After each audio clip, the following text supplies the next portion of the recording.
para o preparo da manhã, vamos ler o livro Vida Feliz, de Valdo Franco, pelo Espírito Joana de Ângeles, a lição 89. Se a tua palavra não tiver o objetivo de auxiliar, não a apresentes para criticar. Há dois tipos de comportamento: o daqueles que fazem e o daqueles outros que ficam de falante, apontando erros, criticando, atormentando a vida das pessoas. Faça quanto te seja possível, sem aguardar aplauso, nem temer pedradas. Torna-te membro do grupo que opera e fala com um objetivo superior de ser útil. Se os que dizem saber como se fazem as coisas deixassem de opinar e as executassem, o mundo mudaria de feição.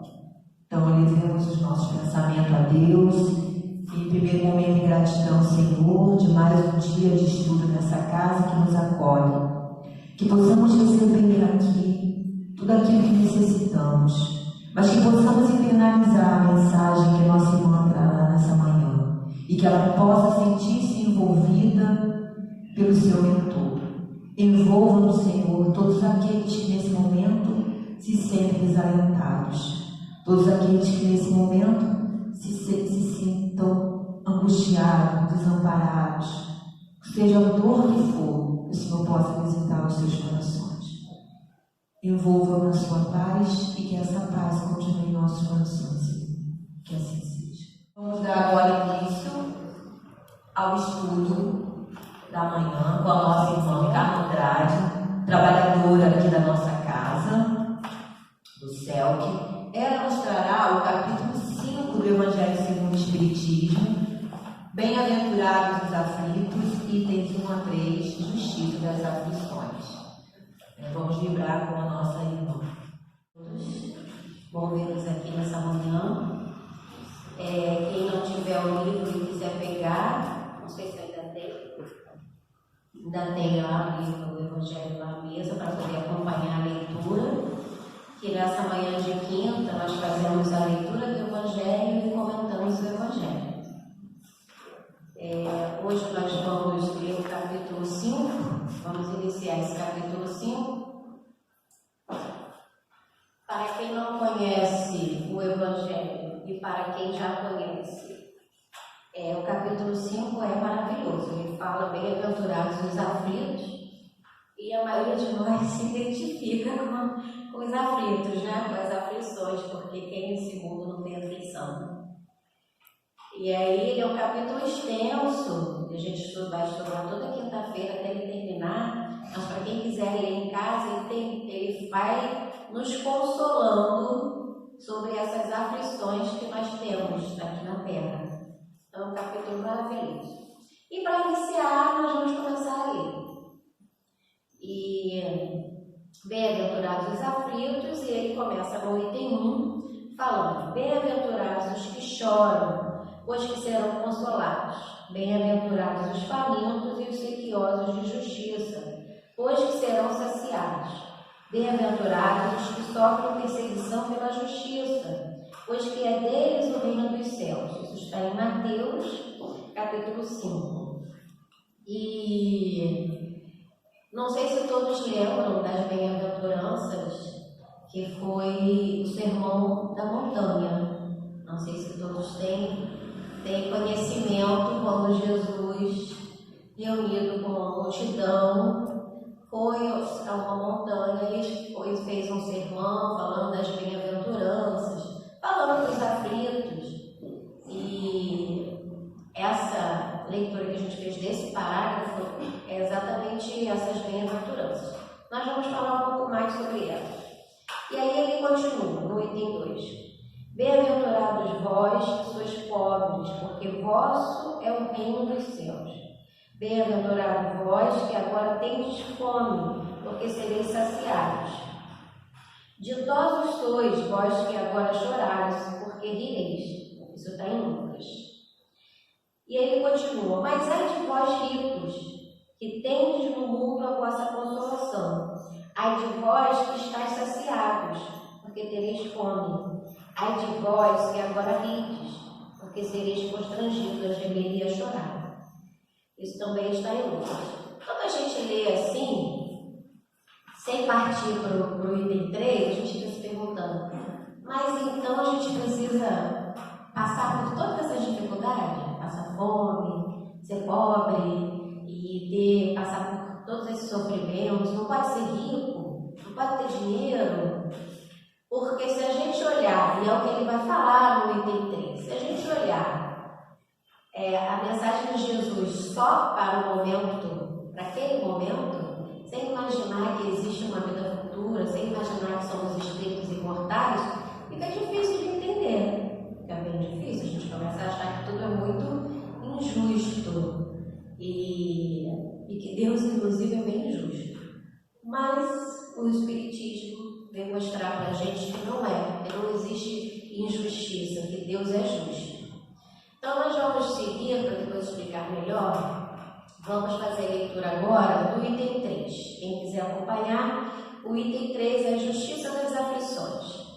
Somente na vida futura podem efetivar-se as compensações que Jesus promete aos aflitos da terra. Então o item 3 já começa a explicar esse último parágrafo que nós lemos, porque se a gente pega só o parágrafo, dá uns questionamentos na nossa cabeça, né? Sem a certeza do futuro, estas máximas seriam um contrassenso, mais ainda seriam um engodo. Mesmo com essa certeza, engodo é má fé, como se fosse má fé, né? Fala aí aquilo tudo do que a gente leu no último parágrafo. Fala do rico, fala do que da fome, bem-aventurados os que têm fome e ai do rico, se a gente não tiver noção por que disso.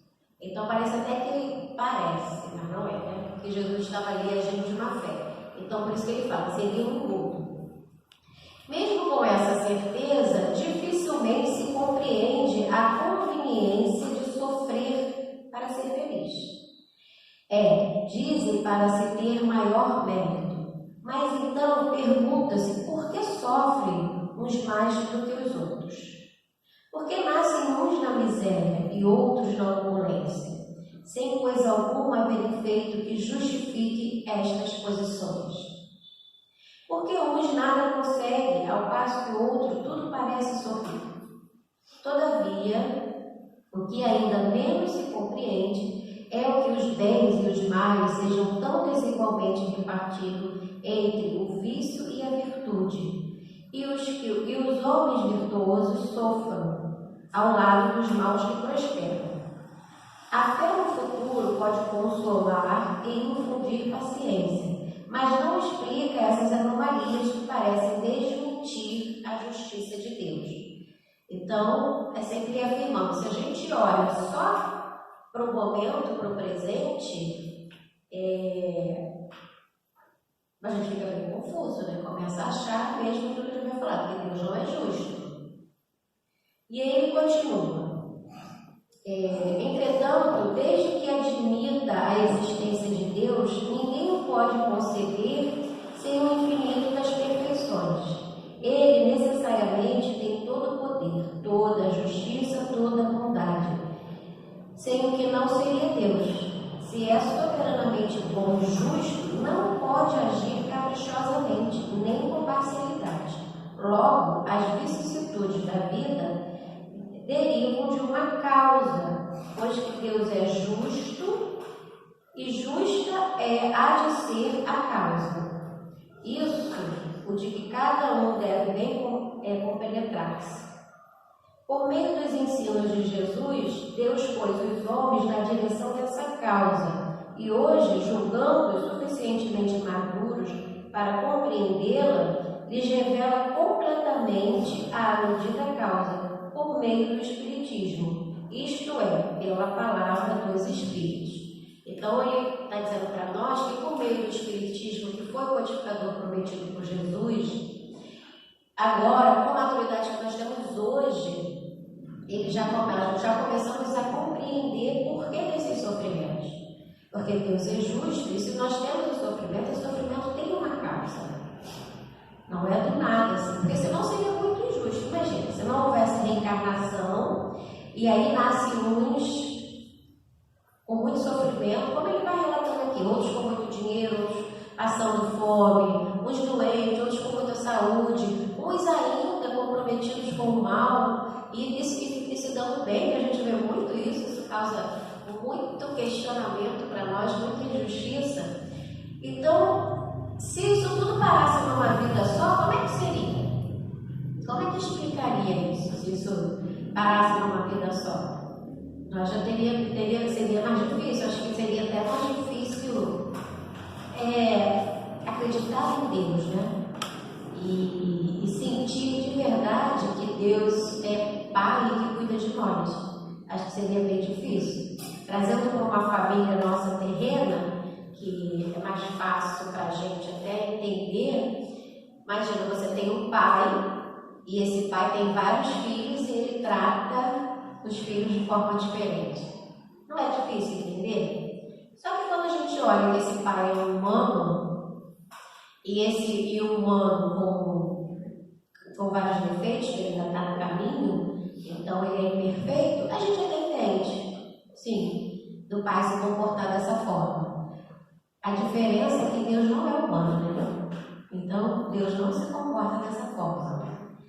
E o Espiritismo veio mostrar isso para a gente, das causas dessas aflições. Veio mostrar para a gente por quê? Através da reencarnação. Então, nós temos, para quem não conhece as obras, nós temos o Livro dos Espíritos, que são livros de perguntas e respostas, e onde Kardec pergunta aos espíritos, inclusive sobre a pluralidade das existências, que é o que mostra para a gente as causas das aflições. Nós fomos criados simples e ignorantes e estamos reencarnando para a nossa evolução, que é um dia chegar à perfeição, que vai acontecer com todos nós. Quanto tempo nós vamos levar, aí é de cada um. Né? Cada um tem o seu passo a passo da história. Mas vamos chegar, queira a gente ou não.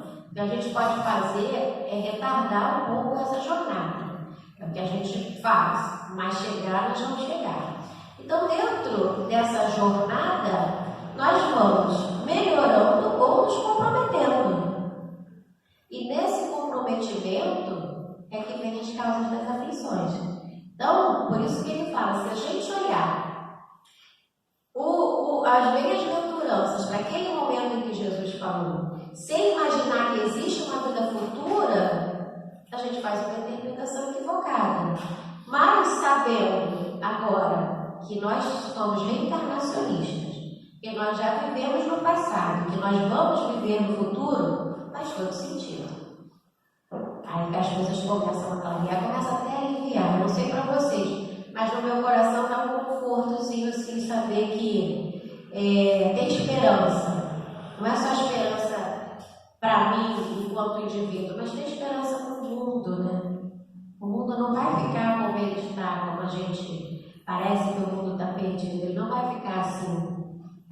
E se a gente olhar também para a história do passado do mundo, da humanidade, da civilização, a gente pode, mesmo sabendo hoje, através da internet, que acontece alguma coisa em segundos, a gente já sabe, e o mal ele ainda é muito bem divulgado, porque a gente está num planeta de provas e expiações, então principalmente as notícias ruins, elas chegam com muito mais velocidade do que as boas, porque as boas acontecem. Mas se a gente olha para a história da civilização, nós já melhoramos bastante. Mas é o caminho, é o processo, ainda temos muito que melhorar. E vamos aproveitar isso para falar das bem-aventuranças. Já que nós podemos melhorar,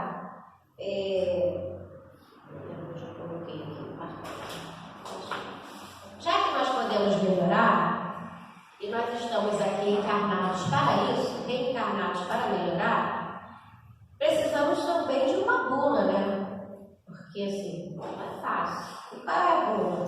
Então Jesus, como ainda não tinha, hoje nós temos o Pentateuco de Kardec como bula, como direcionamento, o Evangelho, que fala todos os ensinamentos de Jesus. Mas na época de Jesus, o que ele deu como bula? Ele deu as bem-aventuranças. Então Gandhi, ele disse que se perdesse todos os livros sacros da humanidade e se ficasse só o Sermão da Montanha, nada estaria perdido. Porque ali Jesus deu para nós uma receita para a gente poder se melhorar enquanto espírito encarnado aqui na Terra, e para diminuir o nosso sofrimento, para diminuir a nossa dor. E como fazer isso? Então, eu fui lá no site da Federação Espírita Brasileira e peguei um pouquinho do que tinha lá sobre as bem-aventuranças, sobre o que eles falam. É um site que é público, todo mundo pode ir lá ler, pegar informação. E a gente sabe que o conteúdo de lá é um conteúdo sério, então o melhor lugar para se procurar saber do espiritismo é em sites espíritas, né? Principalmente as casas da Federação Espírita. E ele traz para nós um pouquinho no livro chamado Relicário de Luz. Foi um livro psicografado por Francisco Cândido Xavier. Esse livro tem foram por espíritos diversos, então ele tem várias mensagens. A última mensagem desse livro chama-se Visão Moderna, e ela foi encaminhada, enviada pelo irmão X, que nós conhecemos, que era o pseudônimo Teoberto de Campos. E aí ele fala um pouquinho, eu não vou falar todas, porque são muitas não, na verdade as bem-aventuranças são muito, mas não vai dar tempo de eu falar aqui. Então quem quiser ler, o nome do livro é Relicário de Luz, Visão Moderna, Mensagem. E aí ele explica um pouquinho dessa receita, do que Jesus falou lá no Sermão do Monte, para diminuir esse nosso sofrimento, para a gente conseguir colocar em prática e entender um pouco. Aí ele fala: bem-aventurados os pobres de ambições escuras, de sonhos vãos, de projetos vazios e de ilusões desvaradas, que vivem construindo bem com o pouco que possuem. Então já está dando uma receita para nós aqui, né? Construir o bem com o pouco que nós temos. Porque normalmente a gente acha que precisa, quando eu ganhar X, aí eu vou ajudar. E quando eu falo ajudar, não é ajudar só financeiramente, mas às vezes é ajudar ali em volta, porque a gente tem tantas formas de ajudar. Aqui na casa nós temos esse trabalho com os irmãos em situação de rua e terças-feiras, mas eu também posso ajudar um vizinho do lado que está passando dificuldade. Tem. A gente às vezes não sabe porque não quer falar com o vizinho, mas tem um vizinho do lado que está passando dificuldade de não ter às vezes coisas para comer, assim. Eu não sei vocês, mas eu recebo várias informações, doar uma cesta básica, alguma coisa para comer. Sempre tem alguém precisando. Às vezes é uma roupa que não tem, às vezes é alguém que vai comer entrevista de emprego e não tem uma roupa adequada e está precisando. Quer dizer, tem tantas situações que a vida nos coloca para a gente poder doar um pouco. Né? E ele está dizendo aqui, ó, bem-aventurados os que pouco possuem, os que vivem contribuindo bem com o pouco que possuem, ajudando em silêncio, sem a mania de glorificação pessoal, atento à vontade do Senhor. E aí, quando a gente fala ajudando em silêncio, existe todo... eu estou falando na minha cabeça, tá? Na minha cabeça existe, porque assim, o bem é muito silencioso. Então, quando as pessoas ajudam, a gente não sabe. E aí, por que ele está falando ajudar em silêncio? Eu muito já questionei isso na minha cabeça. Depois de estudar um pouquinho, eu entendi que esse silêncio tem a ver com o nosso ego, com o nosso orgulho. Porque como nós estudamos na codificação, os sentimentos que mais nos orientam hoje, no planeta de provas e expiações, é o orgulho e o egoísmo. Se o orgulho e o egoísmo são os sentimentos que mais nos orientam na nossa conduta, então se eu começar a divulgar muito o que eu faço, como é que eu vou ficar? Muito vaidosa. Eu gosto um pouco de ser vaidosa, né? Não posso negar. Mas isso não vai me ajudar nada na evolução. Não me ajuda em nada, né? Para evoluir. Então, por isso que ele fala em silêncio. Acredito que é com a nossa maturidade espiritual, a gente vai conseguir divulgar melhor também, sem ficar tão vaidoso, sem mexer tanto com ego. Mas é um processo, é uma caminhada espiritual de amadurecimento. E aí ele continua nas bem-aventuranças. Bem-aventurados os mansos, os delicados, os gentis, sem reclamação e sem gritaria, suportando a maledicência e o sarcasmo, sem ódio, compreendendo os adversários e as circunstâncias que os ferem, abençoados a milhões do socorro divino, a impeli-los para adiante na jornada detentora, porque realmente serão consolados.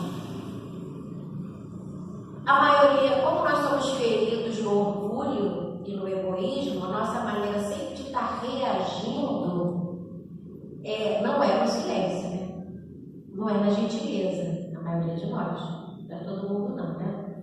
Claro que tem muita gente que já alcançou isso. Mas a maioria de nós, tanto que a gente vê o que está acontecendo no mundo hoje. Se a gentileza fosse a nossa orientadora, o mundo não estava como está. Então ainda não é. Mas ele diz ele diz para Jesus, tá? Isso aqui eu estou falando das bem-aventuranças do Sermão do Monte. Jesus nos diz que bem-aventurados os mansos, delicados e gentis, sem reclamação, sem gritaria, de poder se acolher. Por isso é tão importante também para nós o autoconhecimento.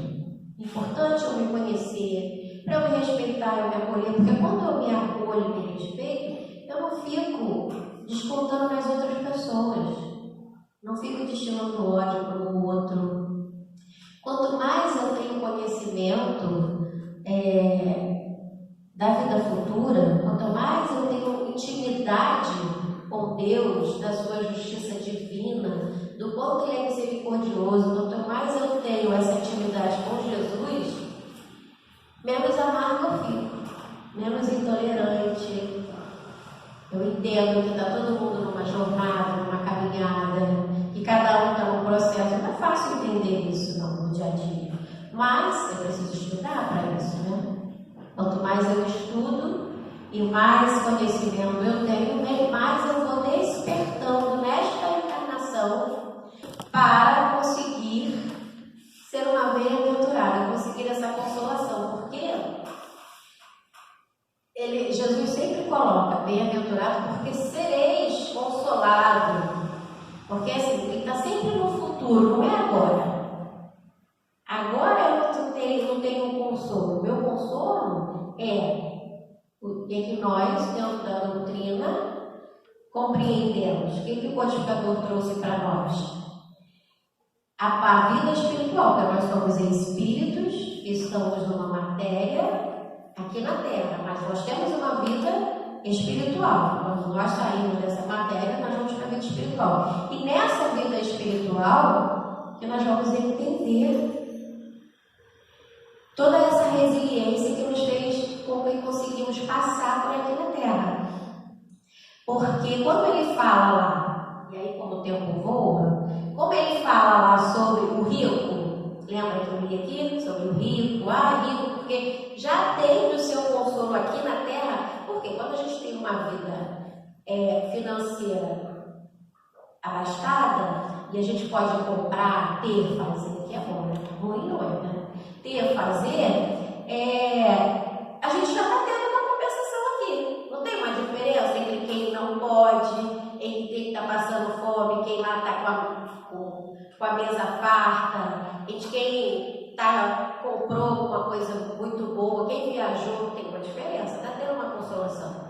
Mas o fato é que não tem problema ter dinheiro, não é disso. A crítica não é essa, não é uma crítica na verdade. O que Jesus está mostrando para nós é que é importante ter sabedoria para lidar. Porque quando eu tenho muito, esse muito é para fazer o bem para a humanidade. Quando eu uso esse muito para fazer o bem só para mim, o que acontece quando eu desencarno? Porque tudo que eu vivo aqui na Terra está gravado no meu perispírito. E quando eu desencarno, que eu vou para a vida espiritual, eu levo tudo na minha consciência. Quando chega lá, que eu saio dessa matéria grotesca, que eu consigo rever, inclusive, os compromissos que eu assumi, eu vou ter muito dinheiro, mas eu vou ajudar muita gente, eu vou produzir trabalho, eu vou gerar emprego, eu vou criar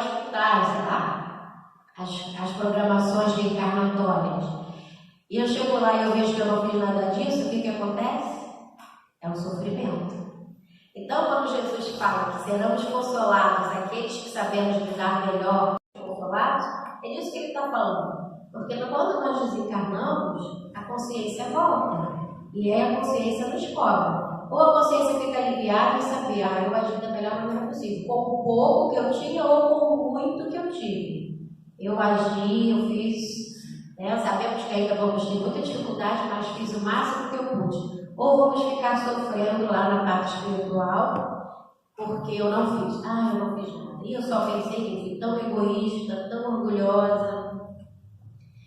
Por isso que Jesus trouxe para nós esse sermão do monte, com as bem-aventuranças, nos mostrando que é possível, que nós podemos melhorar enquanto ser humano nessa encarnação para as próximas vidas, não só para essa, para as próximas. Só que é um exercício e é um trabalho, né? Não é fácil fazer isso diariamente, mas é possível. A parte boa é que é possível. E com Jesus fica mais possível ainda. Então, para quem, a gente não vai poder falar muito, mas para quem não conhece o Sermão do Monte, vale muito a pena ler as bem-aventuranças. E vale muito a pena também essa mensagem do Visão Moderna, que ele vai explicando, o irmão X vai colocando para nós mais em miúdo o nosso comportamento no meio das aflições e para que a gente aprenda a lidar com as aflições, porque Jesus disse, no mundo tereis aflições, mas eu venci o mundo. Então, que possamos ao lado de Jesus também vencer as nossas aflições do dia a dia. Muito obrigada a todos, até uma próxima. Agradecemos a nossa irmã Carla pela transmissão da mensagem amanhã e pedindo a Deus que possa envolver no seu trabalho de divulgadora da doutrina espírita. Vamos nos sintonizar com Deus, levar os nossos pensamentos em gratidão. Aqui estamos, Senhor, mais uma vez reunidos nessa casa de caridade, pedindo a Ti, ó Pai, a misericórdia para cada um que aqui se encontra. Que o Senhor possa derramar sobre cada um aqui presente, encarnados e desencarnados, toda a energia, todos os fluidos salutares para o nosso fortalecimento físico, para o nosso fortalecimento de cada parte do nosso corpo necessitado, mas principalmente, Senhor, para que a gente possa receber forças espirituais, energia capaz de nos sustentar na nossa caminhada, fortalecendo a nossa fé, fortalecendo a nossa coragem, fortalecendo o nosso ânimo, Senhor, na certeza de que todas as aflições e angústias por que estamos passando, Senhor, têm um motivo justo e que a Sua misericórdia envolve e cobre a cada um de nós, que nesse momento nos sintamos fortalecidos na certeza de que não estamos sozinhos. E com os corações agradecidos, Senhor, só temos mesmo a agradecer por essa manhã, pedindo que envolva-nos e nos conduza em paz. Obrigada por tudo, Senhor, e que essa paz se estenda aos corações que se encontram lá fora. Obrigada por tudo, que assim seja, Senhor. Queridos irmãos, vão em paz. Que Jesus abençoe o dia de vocês, o final de semana e a semana inteira. Muita paz a todos.